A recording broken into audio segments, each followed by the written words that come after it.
And I finished just exactly at an hour and 10 minutes. The clock just finished ticking down. All right, so this is what we call the afterburn. We've got about an hour we can deal with that. So if people have comments or questions, you can line up here in the front row. If you're on live stream, you can start typing them in. All right, we're going to begin with Mr. Pete Lamb.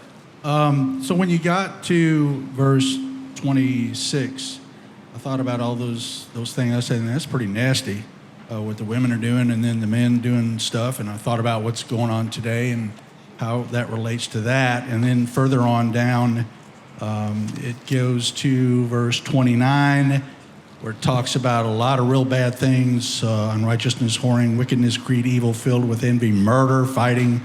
But then I got to evil habits. I said, well, that might be me. Whisperers, yeah, maybe. And so it seems like it runs the whole gamut. And the more I looked at it, I noticed how this absolutely directly relates with what the kids are studying now in the 7 things Yahweh hates in Proverbs. Right. Because these are almost the same things, almost exactly.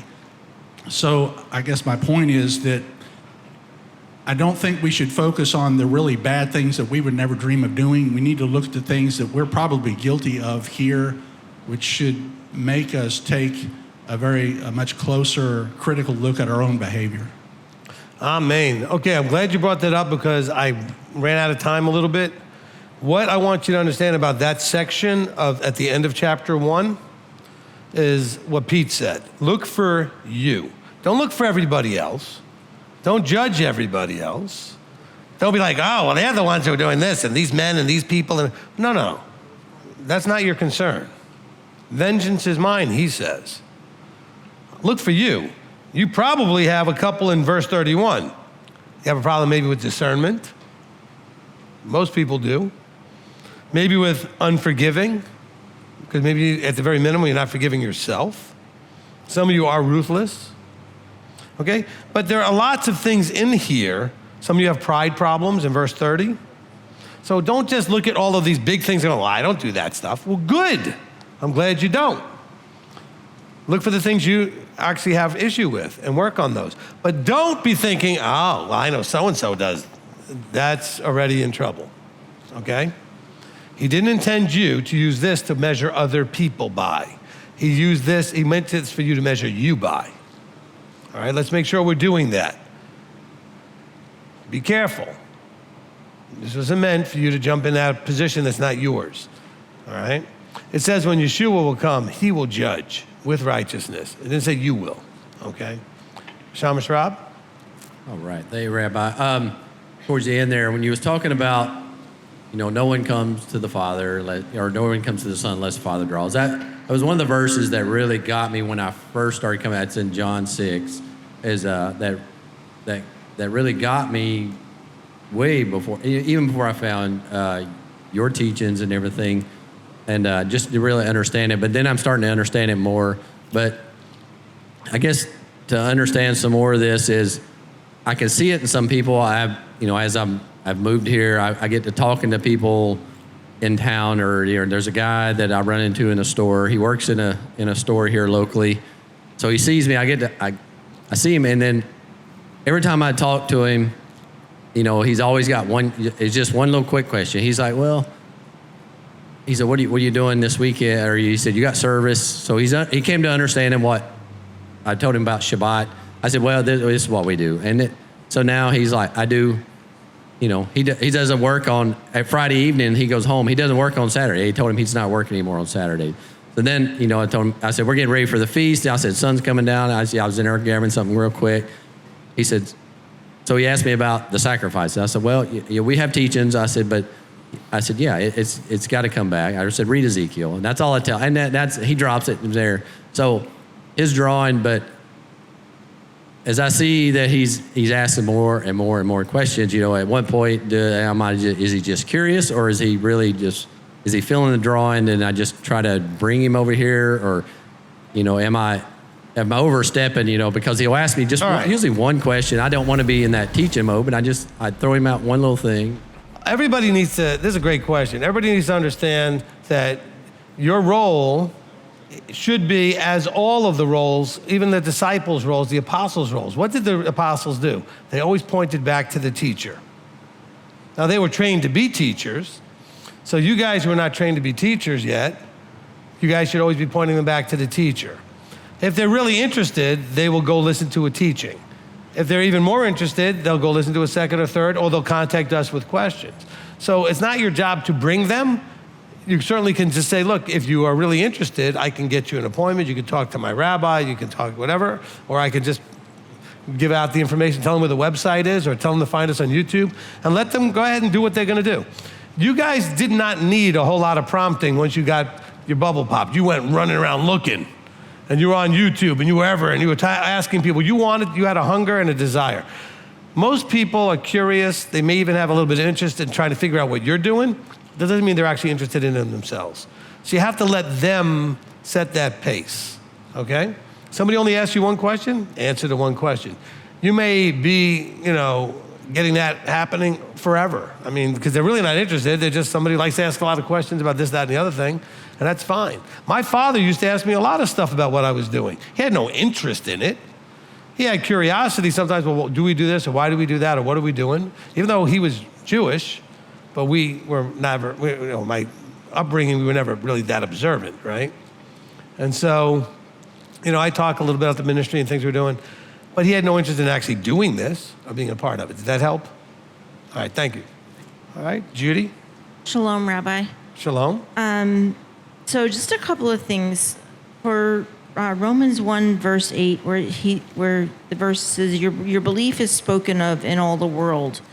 The way I understand that is, from what you said, is people are watching from and learning from us. Is that my correct understanding? No. In other words, do you have family members, not just you, Judy, I know you do, but do you have family members that somehow now have known about it, who told other family members that you didn't even actually tell, or people or friends and all of a sudden they're contacting you and they have heard what you're doing? Mm-hmm. In other words, what you're doing will spread. It's not that you're teaching. He's saying, but look, your belief obedience is getting known. Hey, there's something happening over here in Rome. And these guys are, Gentiles and Jews are going to the same synagogues. And they're keeping commandments, and they're believing this Messiah guy. So that information will get out there. Does that make more sense? It does, thank you. And then the other part of I kind of have like two more parts of my question. In verse 22, it says, claiming to be wise, they became fools. I know from that applies to like the religious leaders of the world, but does that also apply to like people that have known Torah in the past and they walked away from it? Well, I must not have said it clearly. I never said this was about leaders. I said it was about everybody else. I actually said exactly what you're asking. Okay? No, it's okay. When you're listening, something may have hit you, and then the next thing I said, you might have missed part of what you missed the context of. That happens all the time. But I literally was saying this is about anybody that would have had a relationship at some point, and then they go off in the wrong direction. Leadership, is certainly held to a higher account for that. But when he says claiming to be wise, I got a lot of you out there, and probably you at certain points, who think they figured this out, think they know what Torah is, and then I come to find out in talking to you, you're not doing it right. You're not doing it fully. You're not because you think you understand and you're wise in your own eyes. That happens to people, okay? Because they're like, well, I know what I'm doing. Well, maybe, and I'm hoping you do, but sometimes you don't. And so are you willing to find out are you wise or not? And the only way to really know is with counsel, to go get wise counsel. So there's a lot of people out there doing all kinds of different things right now, Sukkot and Sabbath and everything, and they're doing a lot of it that's wise in their own eyes because they're not going to be instructed. All right, did it help? It did. And then the last part that I have, something Pete touched on, in verse 29, where it talks about fighting and all of that. As far as fighting goes, does that also include like standing up to someone who is verbally attacking you? Or No. Fighting is more like in, let me read it to you in Titus, okay? So fighting is more like in Titus 3, 9, it says, keep away from foolish questions, genealogies, and strife and quarrels within the body about the Torah and other things, because that's unprofitable. So it's fighting among them over things they shouldn't be fighting about. So it's not defending yourself. Okay, thank you for clarifying that. You're very welcome. And the other question you asked about claiming to be wise, let me tell you what that is also. Like when somebody says something to me, knowing full well they're wrong, oh, but God knows my heart. That's a claiming to be wise when you're foolish. Because you're trying to justify something that is wrong, but you're thinking that you're using wisdom to justify it.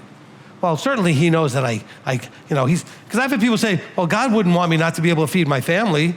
If I don't work on Saturday, there's other jobs that don't work on Saturday. Of course he wants you to feed your family. He also wants you to be strong enough to go get a different job. So this is part of the claiming to be wise. When we spin things, justify them, rational lie to ourselves, and think we're so smart about it, all right? When really that gets you in bigger trouble than anything else. Okay, thank you, Judy. All right, Jennifer. Shabbat Shalom, Rabbi. Shabbat Shalom. So I just have one question, and it's kind of was like one of the first things you talked about, which was you were talking about unmerited favor. And I know that we don't believe in that because we believe that we merit it, right? There's time that Yahweh gives mercy, but for the most part, we're meriting favor. But I, sometimes, and I've noticed this recently, where things happen or things go really well for me, and I feel like other people, they might be working a lot harder, and I'm getting something easier. Does that make sense? So it's almost like I feel like I have favor, and it feels unmerited. Can it be that because I'm doing these things over here, like keeping his commandments and, following the feast and all that, that I'm getting this favor over here? Maybe. All right, listen, you have to understand something about favor, okay? And by the way, I wanted you to understand, when he bubble popped you, that was completely unmerited. It was mercy. In his mercy, he's deciding not to just let us all die and just have nothing. In his mercy, he pops our bubbles and gives us an opportunity to see and make a choice, right? That's completely unmerited. You didn't earn that. You didn't deserve it. He chose it, right? Okay. What we do with that will either merit or not, okay? All he did was make something possible. That was unmerited. We did not deserve that, okay? Now, that being said, there are things in our lives that happen in terms of like positive things and negative things that sometimes are just time and chance, okay? Sometimes it's because you're using the laws of the universe that breed success. And we start to attract success in different ways, and others are not doing those same things. Because there's a huge difference in working hard and working smart, okay? So I know a lot of people that work maybe in some ways a lot harder than I do, and maybe they're not getting the same result. Then on the other side of it, yes, he could be blessing you with some favor as you put things in place in certain ways in your observances, where he starts to say, I want to favor you with some clients, some success in some of your deals, and some of hitting your numbers in your job and whatever. That may be something you're getting as well. I don't want to say one thing or the other for sure, because you could be getting these things anyway. Because we have prophets that were going, how come the sinners seem to profit? Okay? So there must be a way to profit regardless of Torah observance. There are success rules that if you put them into play, you will be successful regardless of him. So it could be a combination of things or either or. That's actually super helpful, because that was actually kind of in my mind about it, is that something shifted in my mind where I started to kind of just think I'm successful, like just assume that these good things are going to happen, and kind of shifted my mind, and it's been more, I've been more successful, but I guess I feel guilty sometimes because I have people that maybe I work with and they're struggling and they're putting in all this effort. And yeah, I do believe in, work smarter, not harder, but. Okay, but also some of those people are struggling because he needs them to learn something they're not learning if he's causing the struggle, right? Or allowing that struggle. But also remember, when you're going through these different things and you're getting these different blessings, look at the abundance of success trainers out there and all the worldly people that will apply what they're teaching and will be successful, because these are things that just work because they work. Has nothing to do with favor or not favor from above, okay? But also understand this idea of the law of attraction. I'm going to say it in a very different way. When you switched your thoughts, you now changed your awareness. And in changing your awareness, something may have been said somewhere or happened somewhere that you go, oh, I could use that. Or that's something I can take advantage of to go in a direction where you may have missed it completely when your thoughts were not reoriented. So it's not so much that you're attracting. I think there's a lot of it has to do with I'm now aware of opportunities. It's kind of like this. Let's say you go out and for the first time you buy a Toyota minivan, right? You get a Sienna. Or you're even thinking about buying one and you've never had one before. I could have picked any car, it doesn't matter. All of a sudden now you are going to see them everywhere. Even though you really didn't pay any attention before, but as soon as you've seen one, now you're going to see them everywhere because you're now aware of something you weren't aware of before, right? And so for your case, Jennifer, it's like your awareness, when you said your thought process shift, there was a shift in your thinking, all of a sudden things started coming out differently because your awareness also shifted. Also, when your awareness shifts, you start also being aware of whether you're working hard or working smart, whether you're doing or not doing. So there's an awareness shift also that produces or doesn't produce based on where your awareness is. If you start thinking, I just don't ever get anything right, nothing ever works, well then your awareness is gonna block certain things and get in the way of certain things, etc. also, okay? All right. Hey, Maria. Hello. So I just have a quick question in Romans 1:11, where it talks about some spiritual gift to you, and you kind of talked about it, but I guess kind of to explain it a little bit more. You said it would be an understanding to establish them, and I believe you said like in a congregation, like a body, like what we have. Could you kind of just explain that more? Like, is that the Ruach that they're talking about, or is it something? No, a spiritual gift, again, we're not looking at like a gift of discernment or a gift of a word of knowledge, all this other Christianese stuff, okay? We're talking about that he's going to give you a gift that will benefit you and the body. May simply be more opening of your eyes and ears so you understand more, some discernment. He may give you something that's maybe more patience, okay? Remember, the fruit of the Spirit would be some of those things that we might be talking about here, all right? Maybe he's going to give you some more love, joy, peace, patience, or something like that, all right? Everybody wants to turn it into some of these profound things. I'm not saying, Maria, you were doing that, but I'm saying, but that's kind of what the church does with these spiritual gifts. Like, that's such a big deal. And of course, everybody feels like if you don't know what yours is or what it is, then you must be something wrong with you. Because everybody's supposed to have them. Well, you do all get them. If you look at the 9 aspects of the fruit of the Spirit,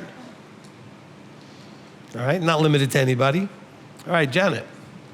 Rabbi, I wanted to first of all thank you for this teaching. I always heard the good news, back in the dark days, and I never knew what the good news were, ever. I mean, like, well, the good news, what are the good news? Like, I always wondered about, so I'm so happy you're actually making a teaching on that. I said, very, very thorough. And isn't it interesting, as much as we've now gone 8 parts, there's still more to it? There's more aspects and connections to it. It's not simply saying, well, the good news is we're going to be brought back to the land, or the good news is that Messiah was going to come and whatever. I mean, there's so much to this good news. there is so much to it. Even this morning, yesterday morning, when we were reading Deuteronomy, there was so much that I got from it that, I mean, this is like, I don't know how many feasts I've been with you, and we've read that book, and there's still more. Like, he keeps giving me a little bit more once I'm able to receive it. Look, and one of the good news messages through Deuteronomy, Exodus, etc., and the prophets talk about it is this event process that led to them getting out of Egypt. The good news is we're going to get a greater version of that. That's good news. What Messiah did is a part of that. But part of the good news is that we don't just look back and go, sure, they were slaves and he took them out of there and he gave them this great land and everything. What about us? No, he says we're going to have a greater exodus. So great that they're not even going to talk about the old one anymore. And so that's good news, isn't it? So Rabbi, one of the things that I think I have been learning through the years, and I'm still learning, is to, and you talk a lot about that, which is to see him properly. And I don't think I'm there yet. But when I was reading verse 21, chapter 1, Romans, it says, because although they knew Elohim, they did not esteem him as Elohim, nor gave thanks, but because vain in their reasonings and their undiscerning heart was darkened. So I feel like that verse really is about our selfish nature, how we think that we can solve it all in our heads without any help and reasoning ourselves, instead of, like, if we have not peace in our hearts, instead of trying to us just figure it out on our own, coming to you, or I've come a few times when I have an issue that I have no peace, even though I've been praying and all that, I still have no peace. So I feel like, I don't know. Will you say that some of them didn't see him properly, and that's why? No, that's a big part of it. Okay. It says here they knew him, but they did not honor or esteem him. In other words, they did not give him the respect due for what he was doing in their lives, what he'd already done for them in the past. Okay? So they didn't give thanks for all the things he did. They didn't give him credit for the things that he did. And that's where some of the selfish or the prideful things that you're talking about would come in, right? Is that rather than recognizing him, look, when we eat, we ask the question, have you eaten and are you satisfied? Because in Deuteronomy it says, when you've eaten and are satisfied, be careful lest you forget, okay, who gave you all the abundance? He says you might go out there and you have all these nice houses and life is great and you have all this food in abundance and you're going to take it for granted. You're not going to esteem who gave it to you, who provided it to you, who helped you become the person that has all that, right? And so that was what was going on here. And then what happens is the undiscerning heart becomes darkened, because then when they do look towards him, they don't see him right because they haven't even given credit for the things he actually already did. So then when they want something he hasn't given them, they look at him like, well, what's with you? You don't give us what I need. Well, because you're not even thanking me for what I actually gave you already. You're not giving me honor and credit for what I've done for you already. Does that make more sense? Okay, good. And so, which is what I like a lot, what Elder Billy, he always says, give him thanks, praise him. Yeah. That's going to be the shortest way to be back to the proper alignment with him. Mm-hmm. And it's very humbling that he made a way for us, Gentile. Well, we were Gentiles. We're not Gentiles anymore, praise Yah, we're Israel, but praise Yah, because it's just humbling, that he gave the Torah to the Jews first, but he wanted everybody to be part of his kingdom, and that's right. And that's part of the good news is that there's a progressive order. There's not a replacement order, right? He gave it to them first, and now others can have it too. That was the original intent of them being this city on the hill, right? That others would say, we want what you've got. How did you get that? Why is your life so this way? And why is your nation blessed in such ways? And then we could say, glad you asked. We have a creator that we have a relationship with. You could have the same relationship too. That's the good news, okay? All right. Thank you so much for this teaching, Rabbi. I'm You're trying welcome. to formulate my question correctly so you can interpret somewhere in there. It doesn't matter how you formulate it. I'll interpret it anyway. Thank you. Just save you the trouble.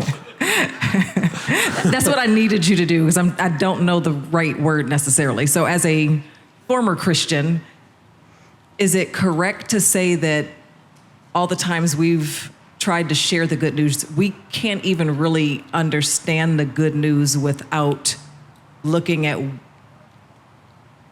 researching or without going into the word to see what it meant to Israel? We have to determine it through them. All right, hold on. All right. So first of all, Christianity gave you something to do that you were not qualified for and didn't even understand what it is they were wanting you to do. They just wanted you to go share the good news.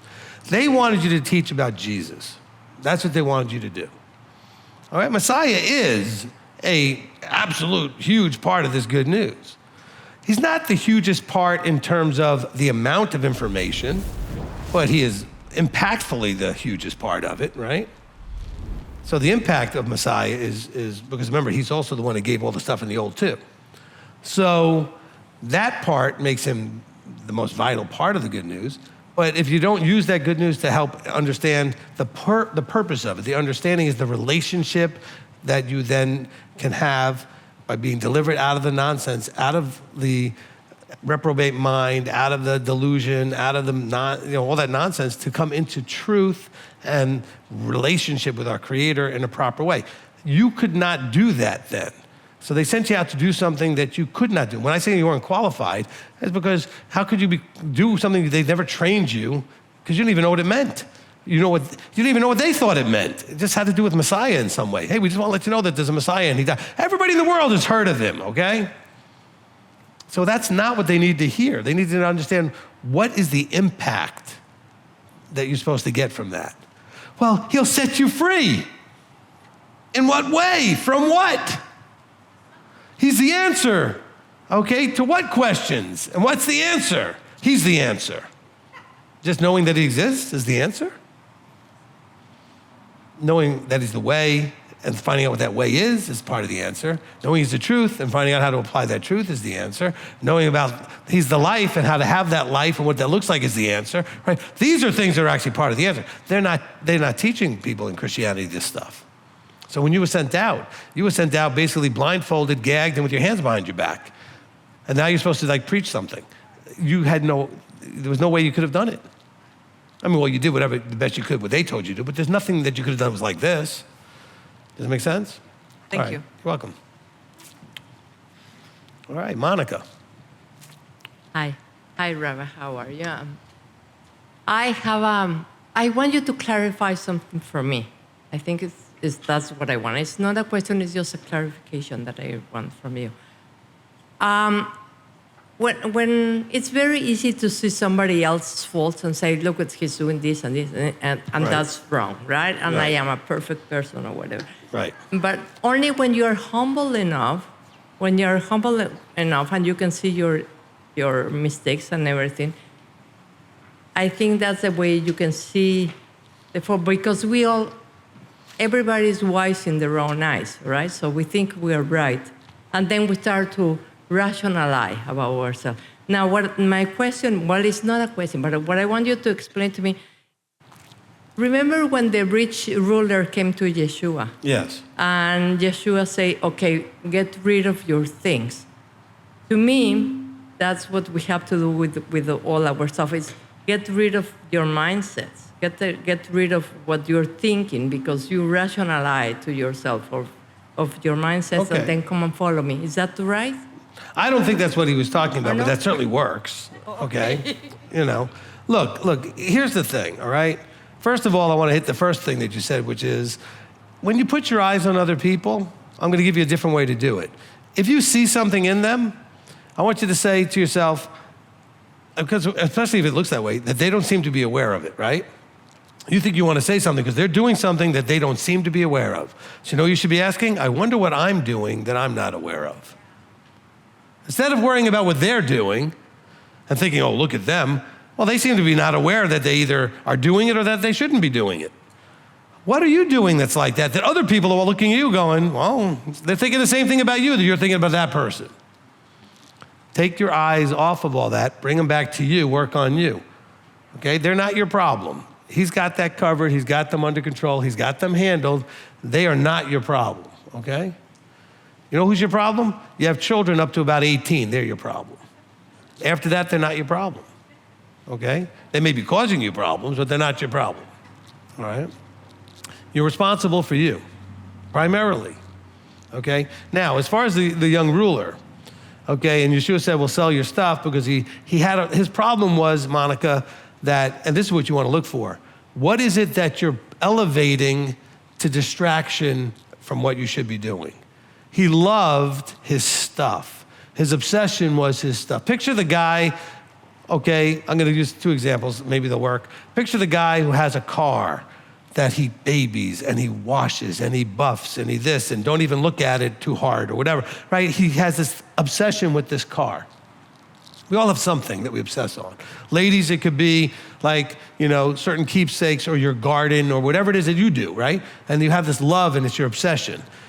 So apparently this rich man was not just rich, but he had a certain mindset towards that stuff. He says, you need to get rid of that mindset or that stuff that's distracting you from me. So what is it, Monica, that's distracting you from him? That's what people should be getting out of that, okay? What is it that you love? Because it had to do with before he had many things, he loved his stuff. Of course, Christians have taken that to mean you should be in poverty. No. Other people had a lot of wealth. Yeshua was wealthy. All the big people in Scripture were pretty wealthy, all right? Wealth isn't the problem. It's where's your heart, okay? And so this man's heart was his stuff. And Yeshua said, no, your heart has to be me. I don't mind you having a bunch of stuff, but you can't have your heart wrapped up in it, okay? Does that help, Monica? Good? All right, good. So, and by the way, your interpretation works great. I just didn't think that's what it was talking about, okay? Because yes, you may need to unburden a bunch of stuff. There's probably other verses that say that better, okay? Where you have things you have to let go of. But I'll agree with you if the stuff is stuff you're too in love with to let it go, okay? Not just stuff that's wrong. His wealth wasn't anything wrong with it. His love for it was the problem, okay? You want to come back up? Okay, because we have stuff we need to let go of that's just wrong. So I don't want to confuse the issue. Wealth was not the problem. How he felt about it, that was the problem. But sometimes we don't even know that because we rationalize to ourselves. He didn't know either. That's why he got counsel from Yeshua. That's why you can get counsel from me. Okay. So the best, because if we rationalize about what's going on, we can come with any answer and we feel good. Sure. But I think that's like, no, that's not going to make you closer to Yeshua or better. You have to really let it go. Like your mindset, you have to let it go and just follow Yeshua. That's why you can say, let everything go and follow me. Yes. That's how I see it. Right. No, and by let everything go, everything that is going to become more important than him, that you may hold tighter than him. Remember, he says you got to love everything less by comparison. So it's love. It's only what you love, what it could be. Well, Because I mean, if love it's something food, that's wrong, it's different, right? There are things that you have to let go of just because they're wrong. There was nothing wrong with the rich young rulers. It was his emotional attachment to that stuff. Okay, was the problem. Okay, and that's really where we get in all kinds of trouble. It has to do with where is our heart and our mindset towards things, okay? Now, bear in mind, there's a little bit difference between that situation and all other situations except for that, which is Yeshua knew. Without talking to the guy, he knew what the problem was. In other words, because he had a discernment that's beyond what we have. The guy never mentioned that he had this love for his stuff. Yeshua just knew that was his problem, okay? So when you come to me, the more I know you, the more I may be able to see this is a problem that you have that you might need to deal with. Because I don't have the insight that he has, all right? I get insight when I'm talking to people that he might inspire. But the rich young ruler didn't say, by the way, I love my stuff. He told the man to sell everything because he said because this man had many possessions, and he knew, Yeshua knew that the man loved his stuff. So it could be related with your mindset, That's with right. your thing, your love, your... Okay. So the best thing will be just to be in alignment. Get in alignment and get counsel. Make sure your leadership knows you. Yeah. And then be willing to hear if they need to say something and speak into, hey, you got something you need to really deal with here. Maybe you got a problem with control. Maybe you got a problem with being out of control. Maybe you got a problem with effort. Maybe you got a problem with balance. Maybe you got a problem with anger or depression or this or that. Whatever your problem, maybe you have a problem because you're obsessed about things you shouldn't obsess about. Okay. Maybe you got a problem thinking that something has to do with you that not. Most of you have a real big problem with thinking stuff has to do with you that doesn't. That's a problem. So Okay? the best thing is to be in alignment and say, I want my heart to be like yours, like to be in alignment. Right. Exactly. Okay? Well said. All right. And everybody else thought it was good too. Good. Live stream. All right, from Brad Clark, Shabbat Shalom, Rabbi. Does it matter if Romans 1 verses 21 is referring to those who knew him from birth versus those who were born never believing in anything? No, look, what it's talking about in Romans, and I will go back to it again just so I could be more clear. All right.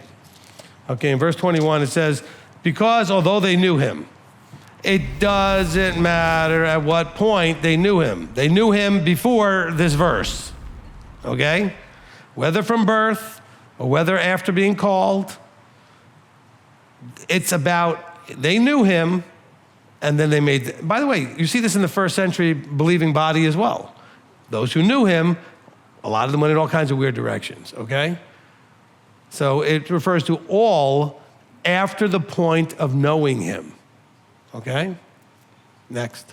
All right, from Olivia Dirth, comment or question.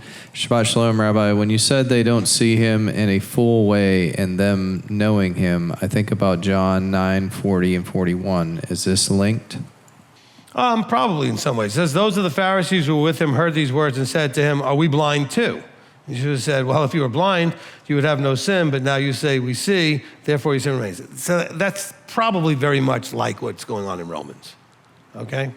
In other words, people, he should have said to them, look, you guys do see. So, you're not blind. If you were blind, you wouldn't have a problem, but you're not blind. You choose voluntary blindness, okay? You're choosing to ignore and not see. All right, from Adira Natali, when thinking about chapter 1, would engaging in these things in a non-physical way be any less sinful? Look, it all starts here and in the heart, right? The mind and the heart.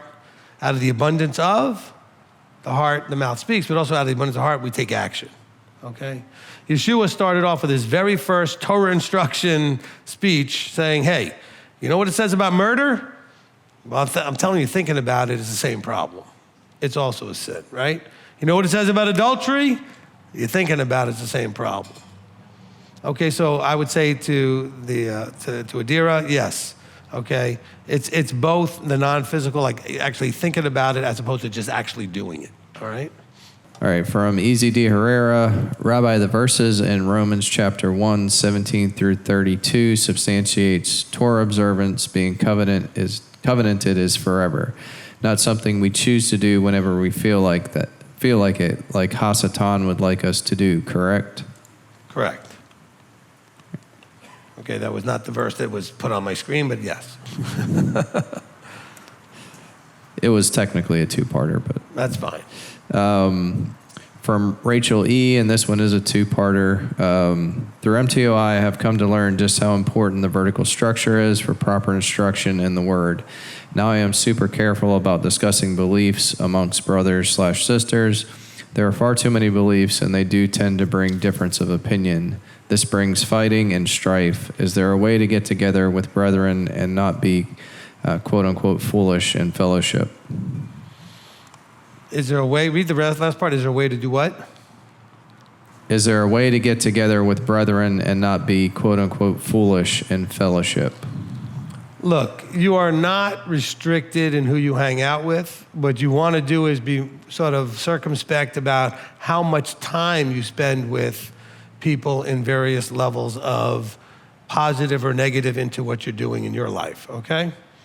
So it's not just about, quote unquote, someone is a covenanted Israelite. You may have very little in common with that person other than covenanting. And so they may have attitude issues, you may have attitude, whatever it is. So you can spend time with anybody who believes anything to whatever degree. But you need to use wisdom or discernment as to in what level of relationship do I need to have with this person. I've got worldly people that I have relationships with. Not really intensive ones, you know what I'm saying? Like limited relationships with. Okay, people I grew up with from many, many, many, many years ago that I still have relationships with. We don't hardly speak that often, and when we do, it's about very limited things, right? The people I spend the majority of my time with, whether you talk about this from a spiritual point of view or not, are gonna be the people that are going where I'm going, okay? That's business, social, spiritual, health, all right? All these major aspects of your life. I'm going to be financial. I'm going to spend time with people going where I'm going because we could talk about going where we're going. So most of my time is going to be with people that are walking this walk because that's the most important area of my life, okay? But if I'm with people that they don't have the same focus on an area that I'm really focusing on, like maybe it's health or finances or whatever, and that could be a negative to what I'm trying to do, I'm not going to spend as much time with them, okay? Look, all the success coaches out there tell you, a lot of you need to do a pruning of your friends. You're spending too much time with people that are just dragging you down, holding you back because they want to stay where they are and you're trying to go somewhere else. So find the people that are going where you're going or already there. But, there's no but. I'm just telling you the truth. Every one of those guys teaches the same stuff, tells you the same thing. It's the same truth, okay? I still have people that I have relationships with. Well, they're not very deep. Maybe they were years and years and years ago. I mean, I got some friends I have since I was born that I still interact with once in a blue moon, but we're friendly enough, okay? But I spend the majority of my time interacting with those who have what I want or are going where I want to go, because I want to be able to learn from them and be able to share with them, okay? Like we're wingmen for each other, going where we're all headed to someplace. And so whoever you're hanging out with, they're either headed to someplace or they're stagnantly not going anywhere, but you got to decide how much time you need to spend with them. That's your choice. So I don't want you to think that cultishly I tell you, you shouldn't be talking to. Well, you should be thinking about how positive in what you're trying to accomplish and where you're going is that person in having a relationship with them, okay? Some of you have some physical family members. You need to cut off a lot of that communication because they're just dragging you down and bringing negative nonsense into your life all the time, and they're toxic.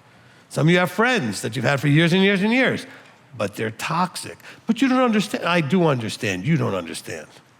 But I say I understand. I mean, I understand how close you've been and how important they were in your life all the way up to this point. But where do you want to go? Financially, health, spiritual, socially, relationships, where do you want to go in those 5 areas? And is the person you're interacting with helpful to that or hindering it? I don't spend any time with people that hinder where I'm going, okay? Now I counsel a lot of people that if I spend a lot of time with them, they might hinder where I'm going. That's not insulting to them. I'm saying, because they're struggling. That's counseling, okay? I don't spend time with people that aren't going where I want to go, okay? Or the rule of 33%, or I'm helping them go in the same place I'm going because they want to know how to get where I am, okay? I'm not going to spend a lot of time with people that don't want to go where I'm going or don't want to come where I am. Why would I do that? It'd be frustrating, okay? So I either want to be spending time with people who are already where I want to go, with people that want to be where I am, or helping people get here. That's your 33% rule, okay? So I spend a third of my time as best I can. I don't actually measure it out. Okay? You know who I spend most of the time with other than my wife these days? Elder. You know why? Because in all these different areas, we're both going in the same direction. Okay? We don't hang out socially, ever. But man, we talk about all these other things because we're going in the same direction. Why don't we hang out socially? Because we're too busy doing things than being social. We leave our social for our spouses and our families. Because if you're actually going somewhere, you don't have time for that other stuff. All right? I don't think you'd have a problem, or I would have a problem spending time socially. We're just too busy doing what we're doing. And some of that is we working together on things that are not necessarily just this. Because we're going, both of us, in the same place. We both want to go to this destination or that destination. So hopefully that answered the question. That's a good question. That's an important thing that you guys figure out. Stop being attached with your emotions to things that are not helpful in your life. And that includes people. Okay? Stop being emotionally bound and attached to things and people that are not helpful to where you want to go in your life. It is hurting you. It is absolutely hurting you, okay? By the way, if you're one of those people that someone might come up to and say, I'm sorry, but you're not helpful and you're hurting in my life, don't be offended. Accept that reality and fix it so that you can be positive in somebody's life. Realize that you're the stick in the mud or the anchor that's dragging things behind. Don't get all offended. Use it as a reality check. Okay? I can't believe we've been friends for 35 years. Well, I want to go someplace you don't want to go. Okay?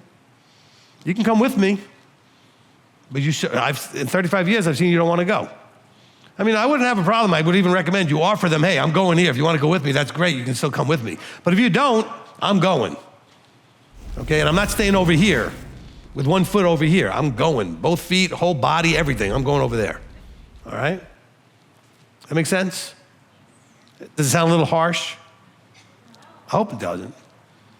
Because you know what? They need a little slap in the face and say, you know what? Maybe you need to wake up and realize you don't have to stay where you are. You can go over here too. Or wherever the over here is you want to go. I don't want to hold you back. I'll help you go where you want to go. But I don't want to spend time with people that aren't going where I'm going.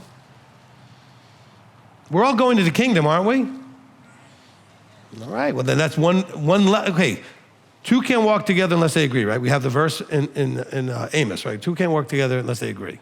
All right, that being said, the more levels or areas of agreement, the more we can walk together. The deeper our relationship will be, okay? Which is why the scripture talks about all kinds of levels of agreement. He talks about finances in this book, talks about relationships in this book, talks about health in this book, talks about wealth in this book, talks about, you know what I'm saying? All these things are in this book. And we can be on the same page with our Creator and the Messiah in so many different levels. Some of you are really struggling in your marriages because you have very few levels of agreement. Increase the levels of agreement, your marriages will get better. Okay? Some of you are hanging on for one. Well, we agreed to get married. That's our agreement. Now we don't agree on anything. That's not going to keep it together. All right? But some of you may also realize you have friendships where you really don't have what you used to have. You did agree on some things back whenever, but now you don't. Well, you can't walk together, at least not like you used to. A lot more casually, a lot less frequently, right? And it will naturally work that way in some ways. Other ways, you've got this unhealthy emotional connections and attachments that you're afraid to break, or the person is leached onto you, won't let you break it. But you got to just decide, am I okay with that keeping me from going where I want to go? If the answer is yes, fine, keep it. If it's not, you're gonna have to say, I'm sorry, I love you, but I can't, I got to go over here. You can come with me, but I'm going. Amen? All right? You've seen me like the arrow that's left the bow. I'm going. And I don't ever ask anybody or tell anybody, I'm going, you can come with me or not, but I'm not staying wherever you are. Okay?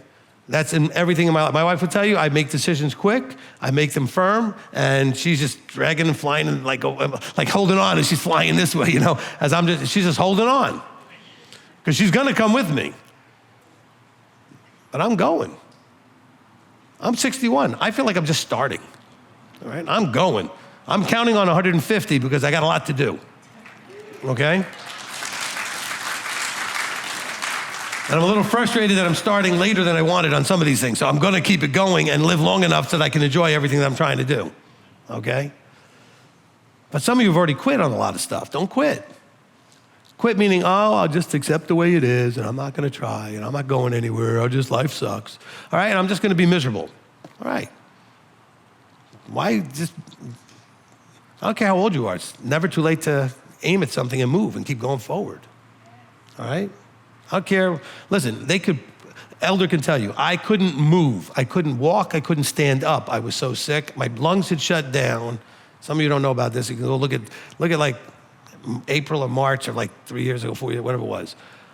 And I had no quit in me. I was smiling. I was trying to do whatever I could. I didn't care that somehow, some way I was going to do something. Okay, I was attached to an oxygen machine and literally couldn't do anything but walk from the bedroom to a chair and sit, and that's it. And that took a long time. But all I could think was, I'll figure out something. I'm going to do something. Okay? I still signed papers. He still showed up, and he hated it because I looked awful. Okay? And I still sat there and signed what I could. But you got to decide. You know? What do you want, and then who do you want to go with you? Who do you need to go with you? Who do you need to already be there so you can have them kind of pull you along? Well, that was a long-winded answer for a really good question, okay? All right, anything else? Yeah, we got a couple, 2 or 3, so. This one's from Rumble, from C4. In John 1:11, those believe in his authority, not belief alone, and his authority of the word made flesh, which must be obedience. Have I received this correctly? All right, from John 1:11, what you talked about. Okay, came to his own did not receive him. So I think the way you worded it sounded right. I mean, I don't have it in front of me on the screen, but it sounded right. From Keith and Tina Wolf, Yeshua being the Word, Galatians 3:8 told Abram he would bring the good news in Genesis 12:3. Is that the first mention of the good news? Genesis 12:3. I don't remember. I know I used it in the teaching in part 1. Okay? So let me go back there and look. But you have to go to the part 1 of the teaching, because that's when I said it. Let's see, 12:3. Oh, okay, that's where he says, I shall bless those who bless you and curse those who curse you, and in you all the cleansed of the earth shall be blessed. So that is good news. That isn't maybe the first mention of anything that was good, okay? We could see some good news through the redemption that goes through Noah and the destruction of the flood, and then the redemption and restarting that's there. There was lots of places we see this. So I did talk about that in part 1, okay? But yes, this is part of the good news, and I did quote that today. So Abraham was told it, all right? So I quoted that today. All right, next. All right, this is the last one. Rabbi, from Anisha Eugene, Rabbi, how do you stop being emotionally attached to people who are not good for you? All right. This is, you need to come to our blue intervention class. All right, look.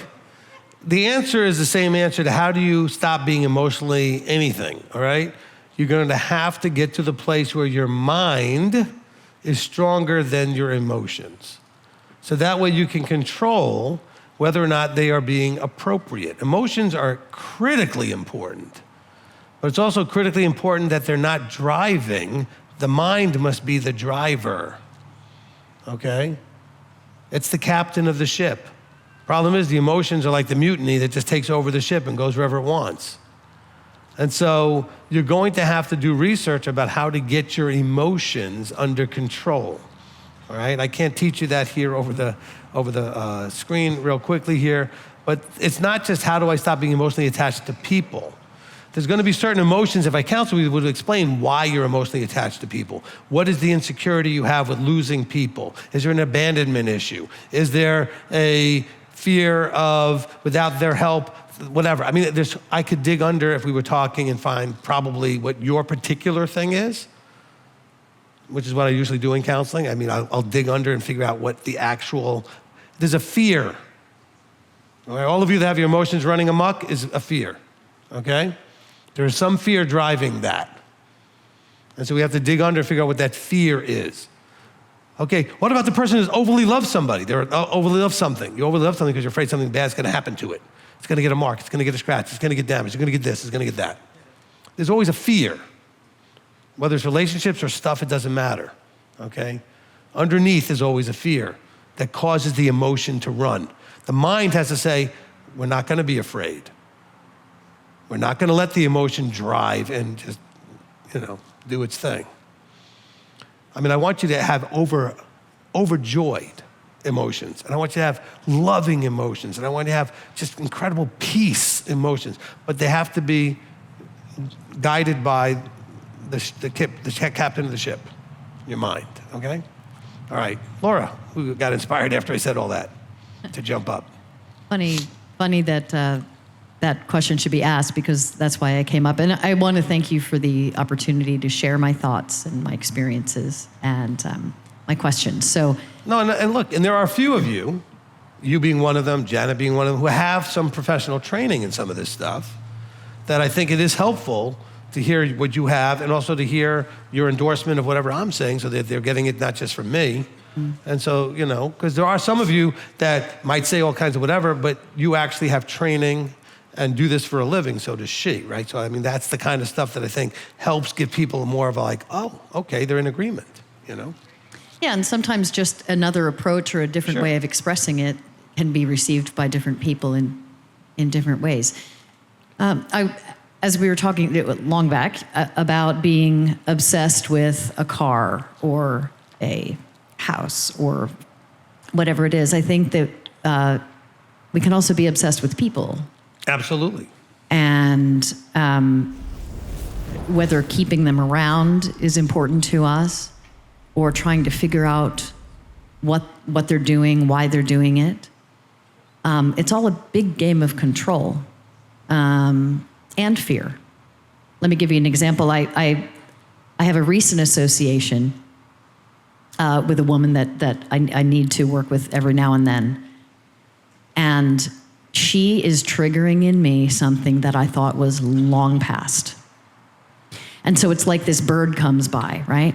It flies around my head, and then it lands. And I go, shh, shh, shh, go away. And then it comes back and it lands. And if I'm not careful, that bird will land on my head and poop in my hair. Yep. And it'll sit there and it'll start making a nest and pooping. And then if I allow that, now I have to go get somebody's help or to like help me get this out of my hair. Now the bird's stuck there and I can't get rid of it. Right. And I was on my face a few weeks ago about something I don't even remember. I was just confessing something. I was on my bedroom floor, and the Father said to me, I think, I heard this still small voice say, while you're down there, how about you repent for wishing for this woman to hurt? You want to hurt her because what she is doing unintentionally or is hurting you, and you want to hurt her back. And I'm like, oh, yeah, I do. And that's not an easy thing to admit. No. I feel pain when this is something that I thought I dealt with a long time. It's just so interesting to me that all of us can be triggered in that way and have our thoughts just run away. And like I said, when that bird is on my head, man, I want to like strangle it. Right. Absolutely. That's not easy to admit. No. So that's one way that we sin and that we're focused on the wrong thing, I believe. Well, look, your point is well taken from the point of view of, look, we've had people here, okay, that I've had who really struggle with having a spouse divorce them, but they're still emotionally unable to move on. I've had people here who've had children go off and they can't emotionally move on. I've had people lose a spouse or a child, and I'm talking about many years ago, and they really struggle to emotionally move on, okay? I'm not even talking about like a recent thing. We're not expecting people to move on from anything that's new. But I'm talking about like, I've had people who said, look, my child died 15 years ago, and they still can't move on, okay? So it's not easy. But if you can't figure it out, all you're doing is keeping yourself in that state of pain. And somehow you need to get the help to get the bird out of your head so that you can stop being in that pain that you don't need to still be in with something that's already played out a long time ago. Because it's supposed to be as painful as whatever it is, up to a point as you then start to heal after a grieving process plays through, and then you can move on. You have to want to move on, though. And it's hard to want to move on when it's new. It shouldn't be that hard to move on when it's not new. Okay, so if you're still struggling, any of you, with a loss of a relationship, even if the person's still around, okay? Or a loss of a relationship because they're not around and it's been years and you need to get help, okay? Because you're suffering needlessly. Now, I'm not saying initially it's not needless, okay? I'm not saying it's needless.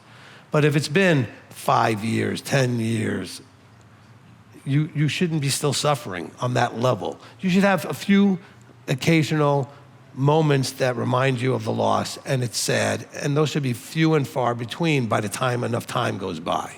Now you should just have your good memories, all right? Every year, that should get easier. Some of you are afraid, though, but if I do that, I'll forget them. No, you won't. Okay? But that fear is keeping you in that place of pain. You're keeping the wound open because that's so real to you. And you're unnecessarily suffering. When whatever happened, there's a real suffering. And that's a genuine thing you have to go through. But over time, I promise everybody when I work with them, it will get better. It doesn't fix the problem. The hurt and the hole that's there doesn't go away, but you learn to live with it, and then that's the key word. You learn to actually live with it. See, you're dying with it otherwise, and you're suffering miserably. And this is really hard. You know, we've had a loss here that we're all dealing with, all right? And I promise you, all of you, at some point, it will get easier. This isn't that point yet. It's too new, okay? But we also have people that didn't lose, as in someone actually passing away, but we've had people lose a relationship. Well, you're gonna need to be available for other things and other relationships, even if it's not marriage, but by letting that go at some point. You can't just keep that wound open. And part of the reason people keep the wound open also is because they keep thinking somehow it's gonna fix or it's gonna come back, and it's not. Not 99% of the time. So reality fixes most problems, I always teach, okay? I don't know if you use that at all, Janet, but I mean, I use that all the time. You have to live in reality. Reality sucks sometimes, but you're not gonna get anywhere until you're actually in reality. And so you have to accept the reality is that relationship is over, or at least in the form it was, okay? I mean, I've got friends that I used to be really close with that we have a different level of friendship now. The relationship we had before is over.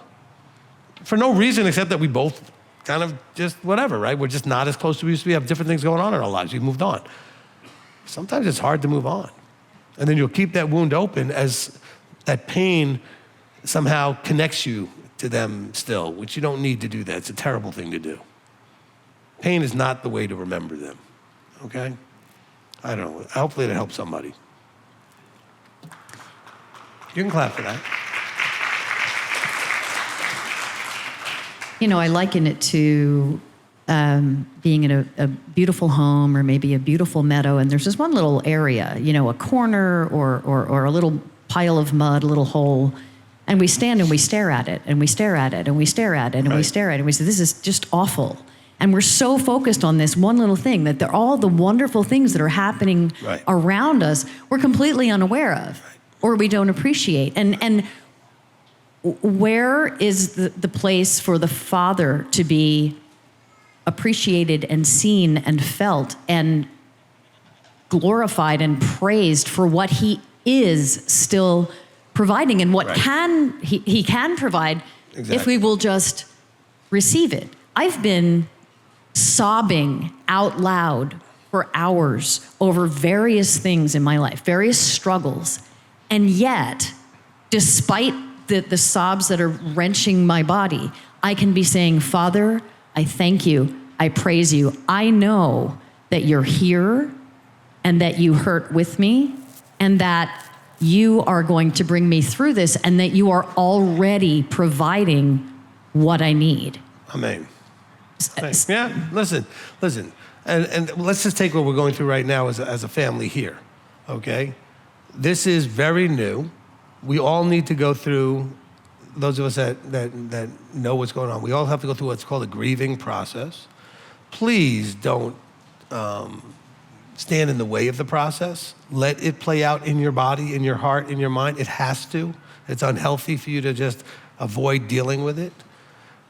But I promise you, if you let it play out, in usually no longer than a year, things will get much better, okay?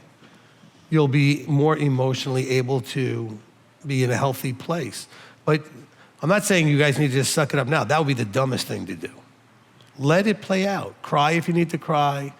Okay, be angry, be this, be that. I mean, there's all things that we go through in this thing called the grieving process. Go look it up. I did a teaching on it when we had a loss a couple of years back.